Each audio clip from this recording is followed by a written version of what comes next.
Día de las víctimas, de las familias de las víctimas que también son víctimas y de acordarnos, como mencionaba Cecilia, de todo el aparataje legal que debería protegerla, la ley de víctimas. Cristo, ¿qué tanto se ha cumplido? ¿Qué tanto ha servido?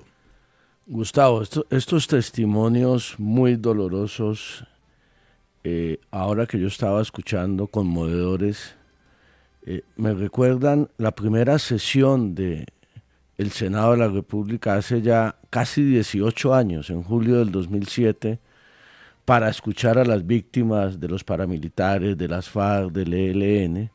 Esto es una historia del dolor y de la tragedia humanitaria en Colombia.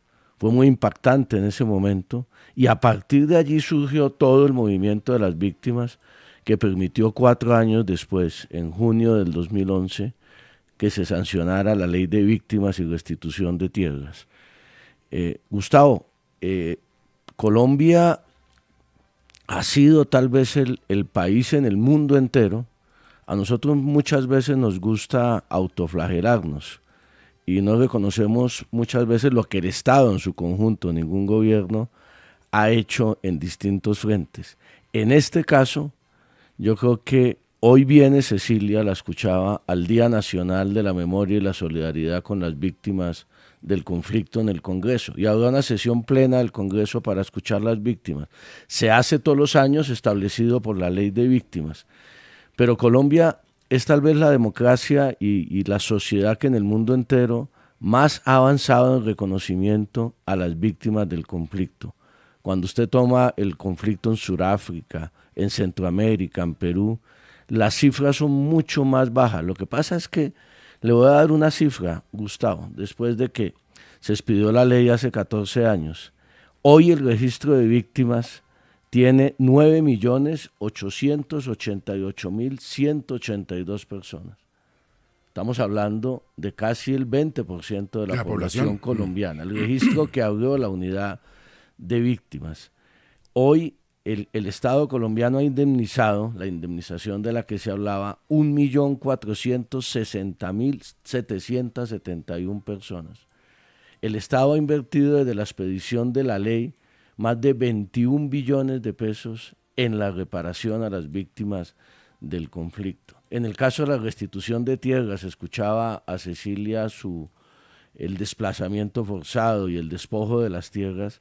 Se han restituido 665.000 hectáreas a campesinos que fueron despojados por las FARC, por los paramilitares, por el ELN en distintas zonas del país, y hay en trámite ante los jueces de restitución de tierra ya solicitados por la unidad de restitución 600.000 hectáreas más para pasar del 1.000.000 de hectáreas. Se creó un centro de memoria histórica, es decir, yo creo que en estos 18 años ha sido muy importante que hoy, por ejemplo, estemos hablando de las víctimas, que hoy estemos escuchando a las víctimas y su dolor. Yo creo que esto nos tiene que renovar el llamado a que la sociedad colombiana tiene que entender que las víctimas son ciudadanos de primera categoría y no ciudadanos de quinta categoría como lo eran antes de la ley, y hoy tienen un instrumento legal para hacerse respetar. Falta muchísimo, la tragedia humanitaria es inmensa.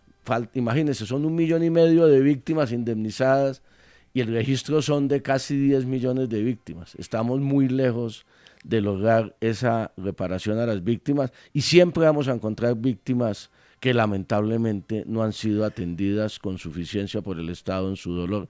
Pero yo creo que es un esfuerzo de la sociedad colombiana que hay que continuar. ¿Usted va a ir al Congreso a acompañarlas hoy, Diana Saray? Sí, Gustavo, porque en el Congreso va a estar Cecilia, pero también va a estar Daisy, que ha decidido dar la cara y decirle al país, porque doctor Cristo, es cierto, hay una ley de víctimas, hay unas reparaciones, pero hay un dolor muy profundo en estas mujeres, y es el dolor de que sus victimarios las desconozcan, que traten de minimizar el dolor que están sintiendo, que mientras ellas se levantan todos los días a buscar con qué vivir y con qué darles de comer a sus hijos, estos victimarios hoy tienen unos privilegios de los que gozan muy pocos colombianos, que a ellas cuando hablan les matan a sus familiares y están muertas del miedo y sumidas en un dolor indescriptible. Sí, claro, hay una ley de víctimas, hay un proceso que hay que reconocer, pero sin duda el país y sobre todo sus victimarios les deben a estas mujeres al menos el reconocimiento de su existencia. Yo creo, Gustavo, que esto es lo que más he encontrado.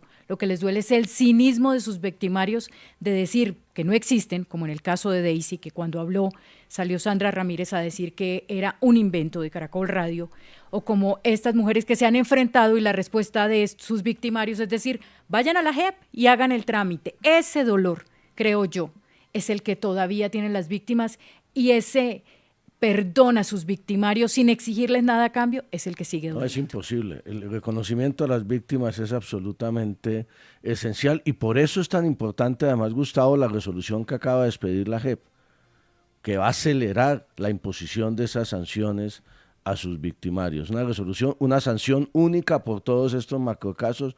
Ojalá este año finalmente se den esas sanciones que están previstas en el sistema de justicia transicional.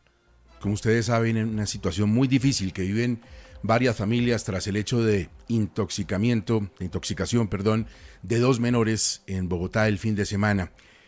Estamos tratando de tener una plena confirmación de parte de la Fundación Santa Fe, que obra, como entendemos, con toda la reserva y prudencia del caso, pero a través de un ejecutivo de una casa periodística cercana a nosotros, que es familiar de una de las menores que están en la Santa Fe. Pues tenemos la confirmación de la muerte de una de estas niñas, que estaba en un estado gravísimo, pasó una noche muy difícil y venía dando una lucha tremenda con esta situación que todavía no se ha podido determinar. Los exámenes no han podido determinar qué pasa, pero la situación es esa, que se nos ha ido una de las niñas que estaba en la Fundación Santa Fe. Cuando tengamos detalles con toda la prudencia y reserva, pues por supuesto los haremos saber, y lo importante es saber también qué pasó con estas menores de edad para evitarlo, para que no vuelva a suceder, porque es una situación, como digo, de una dificultad enorme. Entonces se le vaya a 2, Gustavo, el número de víctimas mortales por este caso en Bogotá, y se conoció que la deuda externa de Colombia superó en el primer mes del año los $200.000 millones. Esto según información del Banco de la República. Luis Enrique Hurtado. En enero esta deuda llegó a $202.010 millones. Estamos hablando de un incremento, un repunte del 2,29% si se le compara con igual periodo del año anterior. Según la información entregada por el Banco de la República, la deuda externa es ya el 48,2% del Producto Interno Bruto del país. Se divide de la siguiente manera: pública, $103.602 millones, y privada, al cierre del primer mes del año, superó los $88.000 millones.